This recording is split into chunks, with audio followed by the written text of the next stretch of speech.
こんにちは。いかがお過ごしですか？前回、前々回とパリのエルメスで購入したバーキンの開封動画と体験談をお送りしました。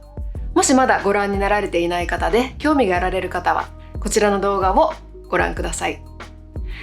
さて本日ですが、パリでバッグを購入するために必要なレザーの予約の抽選に関する Tips、アドバイスをいくつか紹介していきます。そもそもね、そのレザー予約って何と思われた方のために、ちょっと簡単に説明すると、そのパリのエルメスではバッグを購入するためにレザーの予約が必要です。もともとこの抽選レザー予約を採用するまでは、その前日の夜からお店の前に並ぶ方もいて、朝お店の前には毎日大行列が。そこでエルメスは数年前から抽選方式をとっています。詳しい抽選のお申し込みなどはこちらの動画をご覧ください。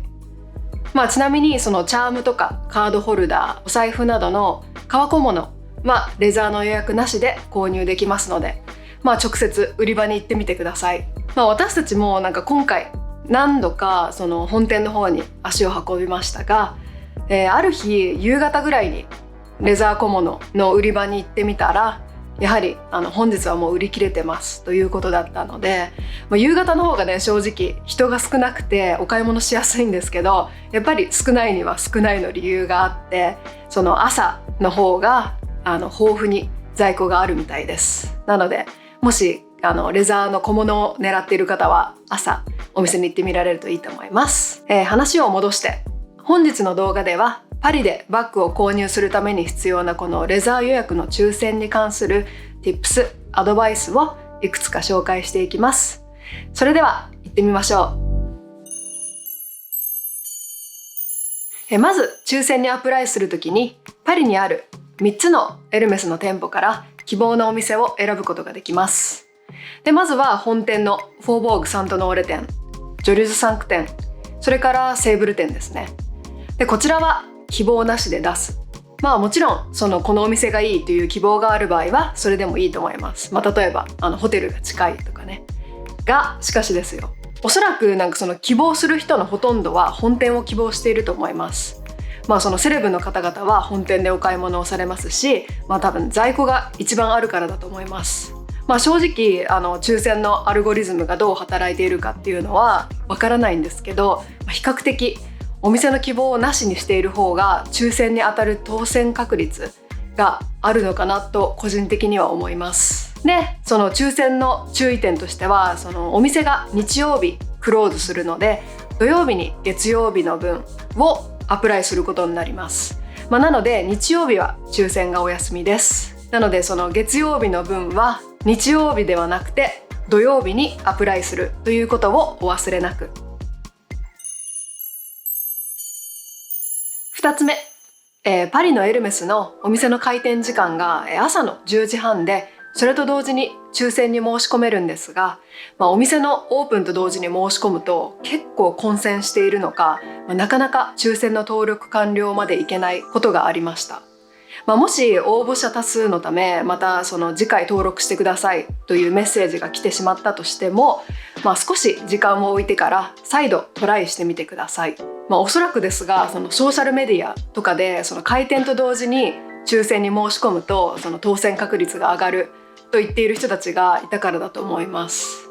私もそうなのかなと思って、できる時はね、開店と同時に申し込んでいましたが、そんなに関係なかったのかなと思います。むしろ混戦しすぎてて、最後までうまくたどり着けないことが数回ありました。そして実体験をもとにお話ししますが、私が当選した時に申し込んだ時間帯は全く開店時間とは関係がない時間帯でした。なのでもう時間帯は関係ないので、とにかく滞在期間中は日曜日以外は忘れずに毎日トライしてください。そしてね、友人や知人、家族の協力を得られる場合は協力を求めてチャンスを増やしてください。3つ目、当選した場合、次の日にパリに飛べる覚悟があれば、ヨーロッパ圏にステイしている間は抽選に応募し続けてみてください。案外旅先で実際に当選すると焦ります。理由は旅行のスケジュールが完全に変わってしまうからです。次の日の飛行機を取り直したり、そのホテルも予約し直したりとね、結構大変です。実際私もそのフィレンツェに向かうバルセロナの空港でなんか30分ぐらい悶々と一人考えておりました。しかし去年フィレンツェはゆっくり滞在して観光地は結構回っていたので、今回のフィレンツェ滞在はのんびりすることが目的だったので、当初の3泊する予定を2泊で切り上げました。今回パリもバルセロナもね、結構そのバタバタしていて、やっと最後のフィレンツェでゆっくりする予定だったので、同行していた夫にはちょっと申し訳ないという気持ちがありましたが、夫に伝えたところ、夫からはまたとないせっかくのチャンスを後悔してほしくないからと言ってもらって、パリに戻ろうって言ってくれたので、今回決断しました。ちなみにおそらく抽選はどこのエリアから応募しているっていうのを多分向こうは分かっていると思います。その理由がそのヨーロッパ圏からトライしたら結構あっさり登録できましたが、そのアメリカからトライした時は何度もエラーが出ました。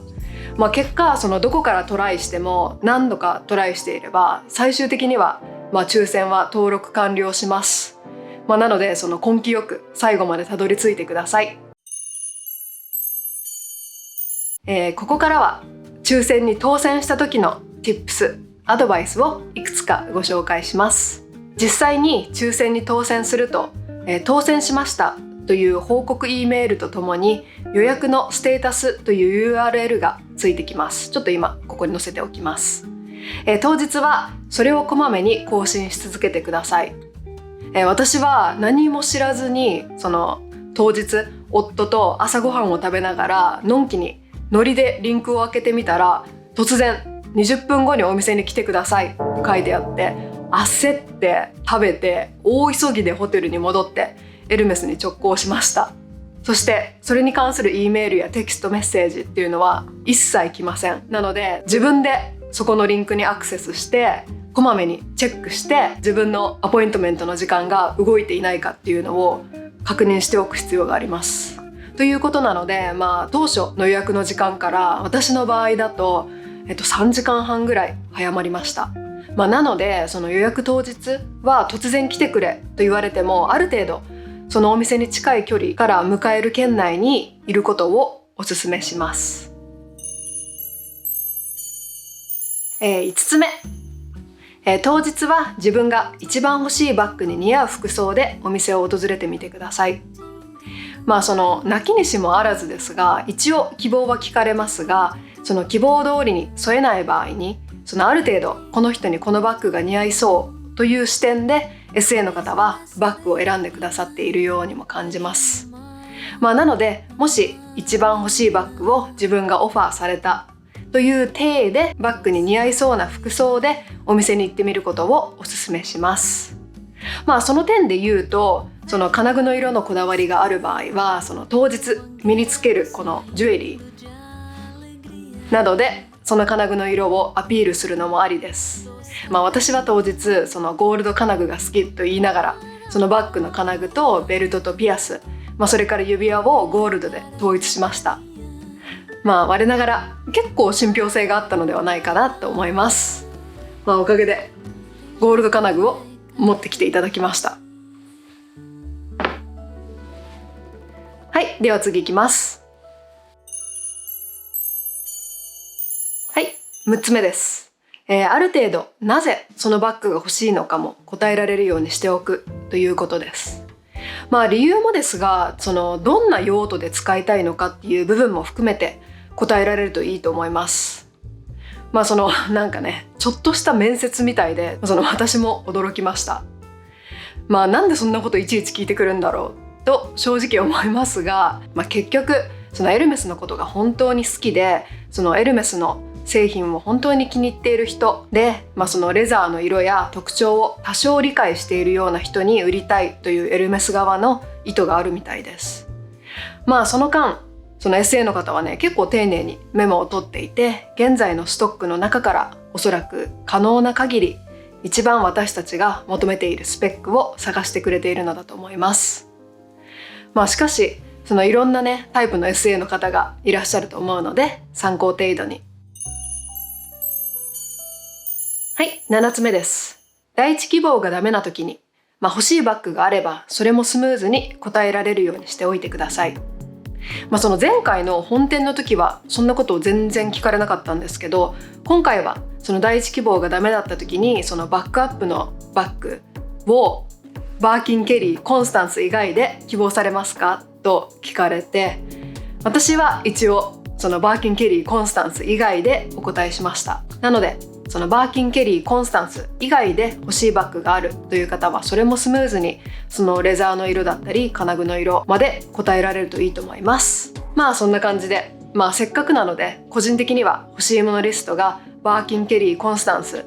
それ以外も含め3つぐらいはあると安心かと思います。もちろんそのバーキンケリーコンスタンスが第一希望じゃない方はそれ以外のバッグをその第一希望としてお伝えすることもできます。それとそのバッグが欲しい方はあまり絞りすぎない方がいいかもしれません。その例えばサイズを絞りたい時はその色の幅のストライクゾーンを少し広くするとか、その逆もありですよね。そのカラーをこだわりたい方はカラーをこだわる代わりに、例えばバーキンだったらその25センチでも30センチでもいいですって言ってみたり、そういう感じですかね。はい、それでは8つ目です。本当にエルメスが好きなんですというアピールができること。特にエルメスは他のブランドより一層これが大事だと思います。やはり販売員の方はその転売ヤーのことはあからさまに嫌っているので、まずそう思われないということですね。そのために、持っているエルメスのアイテムを身につけるのもよし、持っていなくてもそのこれからエルメスのアイテムを集めていきたいんですとお話ししてみるのもいいかもしれません。というのも今回私は正直にその最近ねエルメスのバッグを集め始めていますとお話しして、なのでコーディネート的にも結構そのモノトーンの服が多いので、そのニュートラルの色のバッグから集めていきたいとお話ししました。とにかくこのブランドにロイヤルですということを示すことが大切だと、うちの主人もね今回2回目のレザー予約の体験でそれを感じたと言っていました。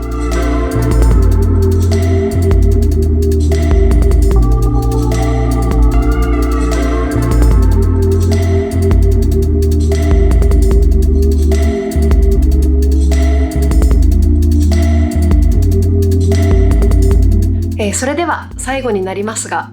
本当に期待はせず、それだけのためにパリに行くのもいいんですけど、エルメスだけに膨大な時間を使うともったいないぐらいにパリには本当に魅力的な場所がたくさんあります。なのでそのパリの旅行ついでに運試し程度にでも滞在期間中は毎日抽選にトライしてみてください。この動画がねその今後パリに行かれる方に少しでも参考になれば幸いです。それから以前投稿したこちらの今年1年のエルパト動画が結構ご好評いただいたので、近々、今年上半期の私たちのエルパト動画を更新します。そちらもお楽しみに。それでは皆さんここまで見ていただきありがとうございます。次の動画でお会いしましょう。バイバーイ。